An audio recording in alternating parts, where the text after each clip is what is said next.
What's up? What's going on? We're all back again. More Fat Electrician. This time, American's freedom fighter, Lewis Millet. Fix bayonets. Links for Fat Electrician down below. We're going to get rolling. This week I was just going to do a nice 3 to 5 minute video on the Battle of Bayonet Hill. Quick, easy, super short. It was going to be great. And then I Googled the guy that was in command during the Battle of Bayonet Hill, and everything just spiraled out of control from there. It all fell apart. Today we're talking about the man that the U.S. government had to order to quit leading bayonet charges against the enemy during the Korean War. Ladies and gentlemen, Colonel Lewis Lee Millet. Use the gun. Stop stabbing him. This picture that pops up when you Google him, Spearing him. and it's exactly why everything spiraled out of control. Because first of all, I mean, let's just call out the elephant in the room. That is the most immaculate face foliage I've ever seen in my entire life. I mean, look at that womb broom. It's perfect. And then you look down a little and you're like, oh, hey, he's got 2 bayonets because he, like, fought on Bayonet Hill. That's really cool. And then you look over and you're like, oh, wow. Younger him was awesome too, with dual pineapple grenades on his shoulders. And then it dawns on you, oh shit, this guy's wearing the Medal of Honor around his neck, and it's like the 4th thing I noticed. Okay, do you have any idea how badass you have to be wearing the Medal of Honor and it be the 4th thing that I noticed? Don't worry, I'm gonna tell you right after this ad. Let's hear it. This video is brought to you by Zydex. Enlighten us. Custom gaming PCs are all built right here in America with American tech support. That's what I use to do all my research and make these videos and all the copious amounts of Stuff. scripture I read. What? Link in description. Moving on. Our story begins December 15th, 1920, when a baby would be born, presumably with a mustache, by the name of Lewis Millet. He would spend his childhood growing up in Mechanic Falls, Maine, where his family would hunt and grow their own food just to survive the Great Depression. So naturally, this kid the olden gets grown up days. to be a pretty tough guy. Fast forward to 1938, he gets done with school and he wants to carry on his family's military legacy, but here's the thing, it's 1938. World War II is not going to kick off until 1939 when Germany invades Poland, and even then, America's not going to get involved until after Pearl Harbor at the very, very end of 1941. So since the US military didn't have a whole lot going on at this point in time and no real big prospects on the horizon that we knew about yet, he decided he was just going to join the Maine Army National Guard, get trained up, and be ready in case his country did need him. So he heads out for training, goes through basic, gets that done. Now it's time to figure out what his actual job's going to be so he can head off to specialty training. But at this point in time, you didn't get to pick. But I mean, let's be real. He's an 18-year-old kid. He's rough. He's tough. He grew up during the Great Depression. Obviously, they're just going to throw him into infantry or like combat engineer, artillery. You would assume so. Combat MOS, right?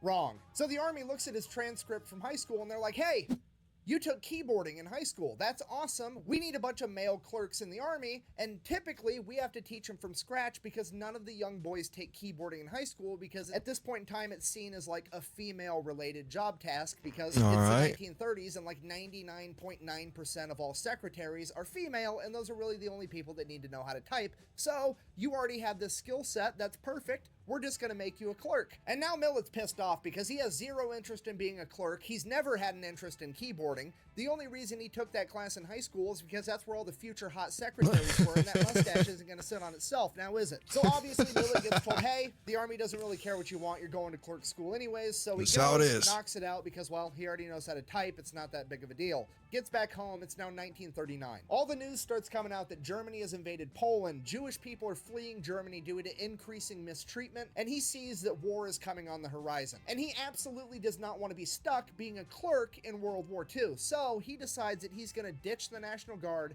and he's going to join the full-time Army Air Corps, which at this point in time is the equivalent of the Air Force. So he pretty much immediately gets turned around and heads right back to training. Thankfully, he's already done basic training, so now he just goes straight to gunnery school. He gets done with that. It's now 1940, and he is chomping at the bit to get involved with this war. And Millet's absolutely the odd man out with this because Pearl Harbor hasn't happened yet, and the vast majority of America wants absolutely nothing to do with another European war after World War I. Millet doesn't just want to get involved because he's some crazy warmonger that thinks it's going to be fun. He actually truly believes that fighting in World War II is the right thing to do. I mentioned that his family had a proud military history, and it goes all the way back. His ancestors came over to America as indentured servants where they basically worked as slaves for 7 years to pay off the debt for their voyage to the New World so that they could have their freedoms. And ever since then, every man in Millet's family has fought to preserve those freedoms. His family fought in the American Revolutionary War. Both of his great-grandfathers fought for the North in the Civil War, and now he deems it as his turn. So you see, he didn't just join the military because he wanted to fight for America. He wanted to fight for what America actually stood for. He's basically the American equivalent of spreading William Wallace.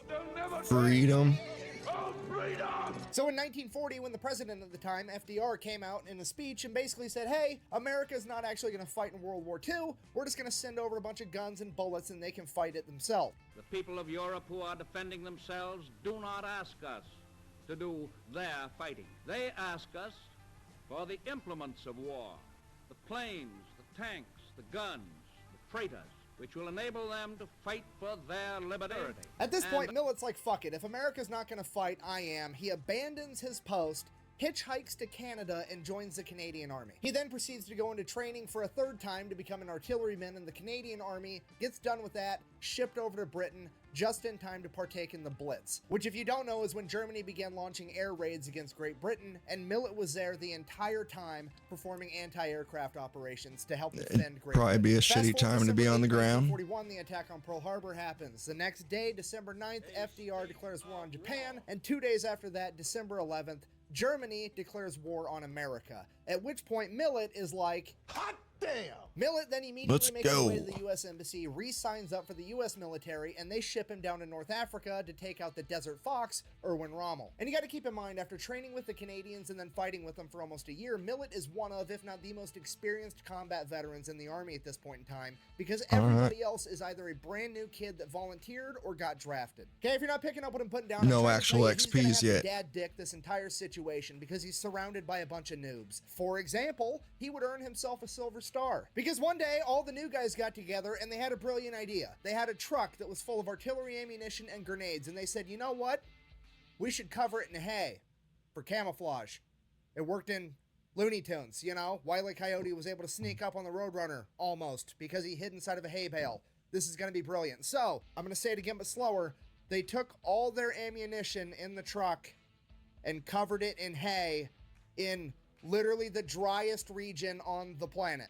So then the next time they get into a firefight, the tracers from the enemy machine gun fire hits the hay, catches the hay on fire because obviously, and all the new guys are like, oh god, what do we do? What do we do? All our ammunition's on fire now. Maybe wrapping it in flammable shit in the desert wasn't a good idea. So the fire continues to grow, and then it gets hot enough that it starts cooking off all the rounds, and all the ammunition starts exploding in the back of the truck, and now it's putting everybody in danger. So naturally, the new guys freeze up and adopt the gun door defense strategy.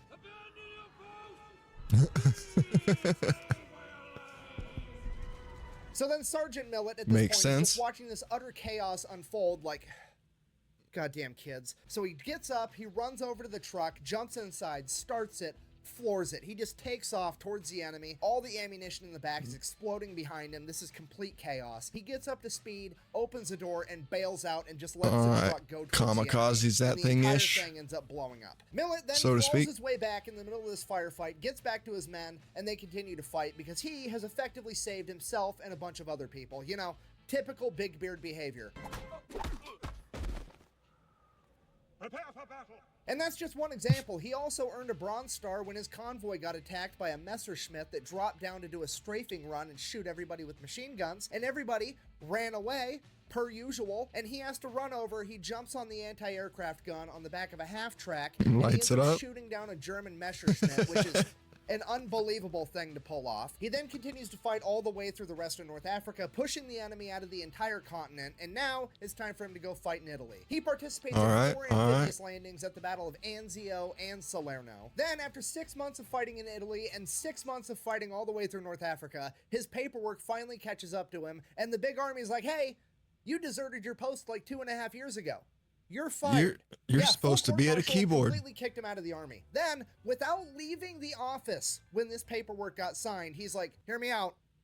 Can I join the army now? And they're like, yes, you can. And since you have so much experience, you're going to be an officer. Here's your commission. You're now a lieutenant. So now Millet's kind of pumped. This whole thing was just a bunch of bureaucratic paperwork BS, and he got a promotion out of the deal. Yeah. We're good to go. Everything's awesome. Then the army, sensing happiness somewhere, decided that they had to destroy it. They jump in and they're like, hey, we're going to take all of your leave. You're not allowed to have leave ever again. We're taking all of it away. To which Millet kind of responded, Ever again? I really don't care. Go ahead. The only time I've taken leave is when I left my post, joined the Canadian Army so I could get to this war sooner. I'm exactly where I want to be. Take all the leave. I do not care. To which the Army's like, Fuck.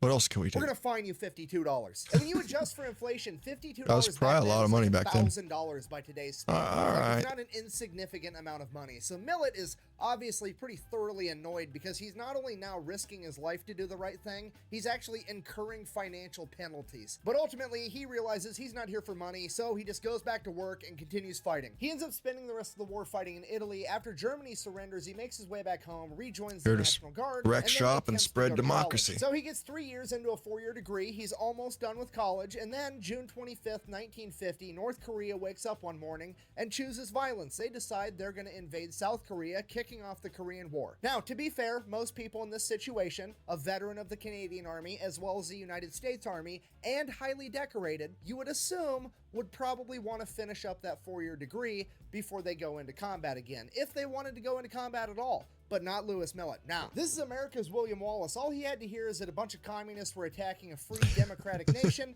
and Let's go. How you gonna play it? You gonna do this? Okay, fine. That's all I needed. And it became personal with me. so Millet shows up in Korea. He starts working as a forward observer. If you don't know, a forward observer is the guy that goes out, finds the enemy, calls in their coordinates so that they can hit him with artillery. Scout. Millet, being Millet, calls in the artillery a little bit too close to himself and gets hit with some shrapnel. So now that he's injured, he kind of has to take a deep breath, step back, evaluate the situation, come to grips with the fact that he's only mortal, and accept that he's just going to have to fall back behind the front line and recover.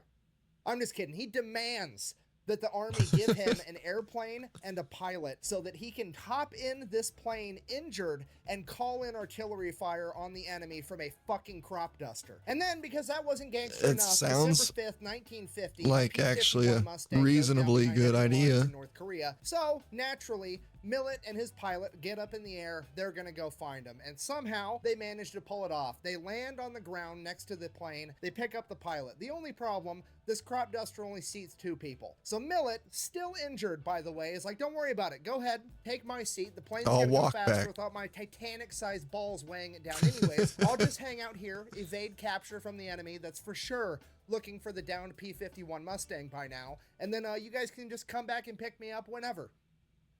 Yep. So that's what I'll happened. figure They it take the out. pilot back. Millet evades capture all night long. The pilot picks him back up the next morning, and then he makes his way back, has a full recovery, and then by February 1951, he's ready to get back doing real dangerous stuff again, you know, combat. So they give him a promotion to captain and then give him his own platoon of infantry that he's going to lead into battle. Shortly after taking over this platoon, he intercepts enemy correspondence that says that the Americans are afraid of bayonets and close quarters combat, which is the funniest communist propaganda on the planet, because you know all these Chinese and North Korean communists were sitting around like, man, how come these Americans have so many bullets? It's like they never run out like we do all the time. And the communist leadership's like, it's because the Americans are afraid to fix bayonets and fight you guys close quarters like men. That's why they just keep shooting you.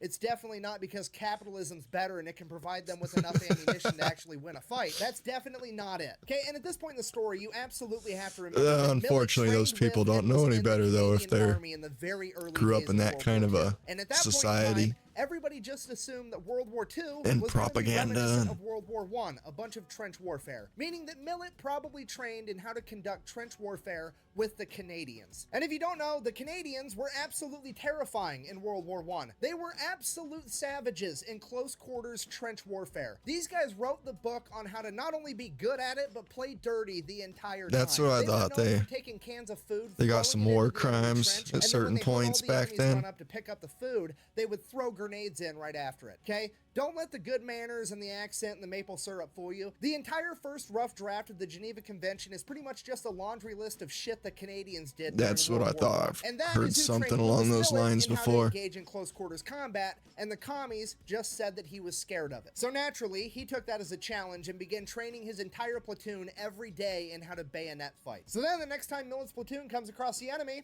fix bayonets, charge. They do it. They completely wipe out the enemy altogether. Only problem, they wiped out all of the enemy, and now there's nobody left to tell all the communists that America's not scared of bayonet fighting. I guess we're just gonna have to do it again. Fast forward a little bit, Millet, his platoon, and 2 other platoons are trying to take Hill 180. You gotta leave someone to go spread the fear. Flank, and they end up getting pinned down by heavy machine gun fire. The other 2 platoons are like, oh shit, what do we do? Millet just yells, fix bayonets, and starts charging up the hill. Just takes off. There's no ready, set, go. No 1, 2, 3. I don't know about wanting to charge uphill like that, but you know, America. So now Millet's platoon hurries up, fumbles around, gets their bayonets on, and they take off too, no questions asked. He's been training them this entire time. They've been around him enough to know this man's the main character, and they're ready to follow him to hell and back. So they start running after him. That other platoon is standing there like, the shit, fuck? what do we do? Was that the mustache guy that already led a bayonet charge last month? I guess. So they take off as well.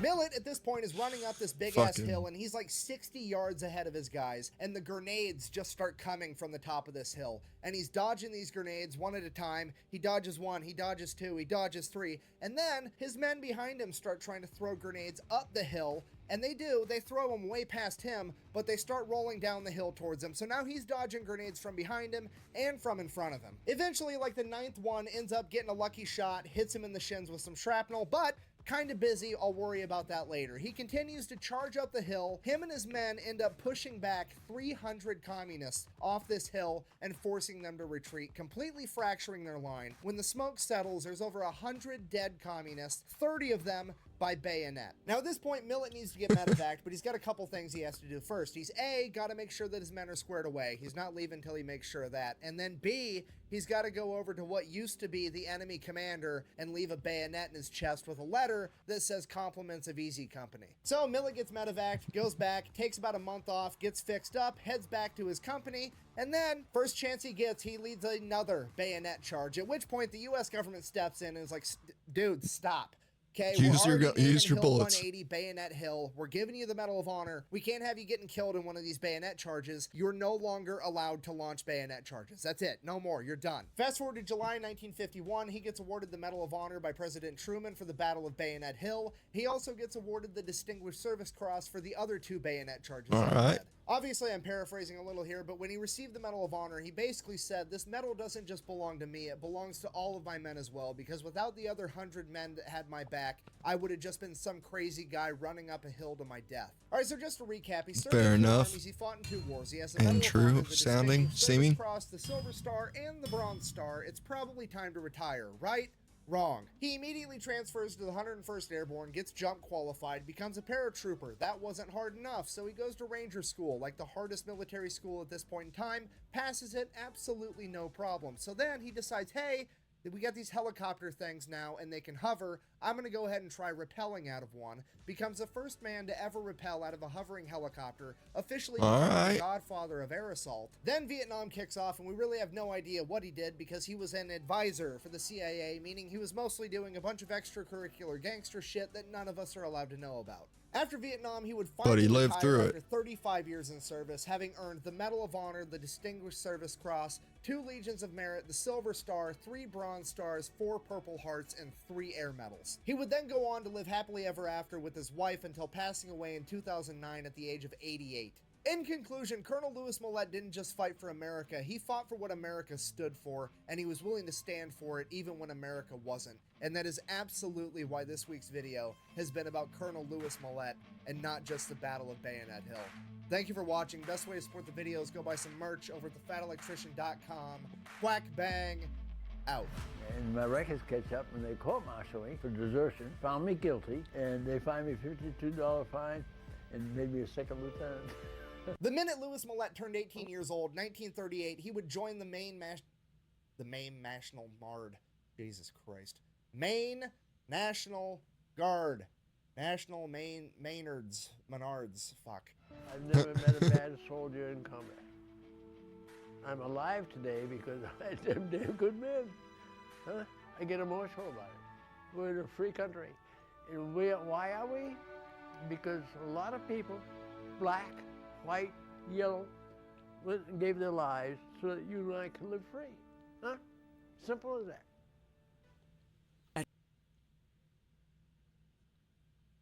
Can't say any better than MILLET just did.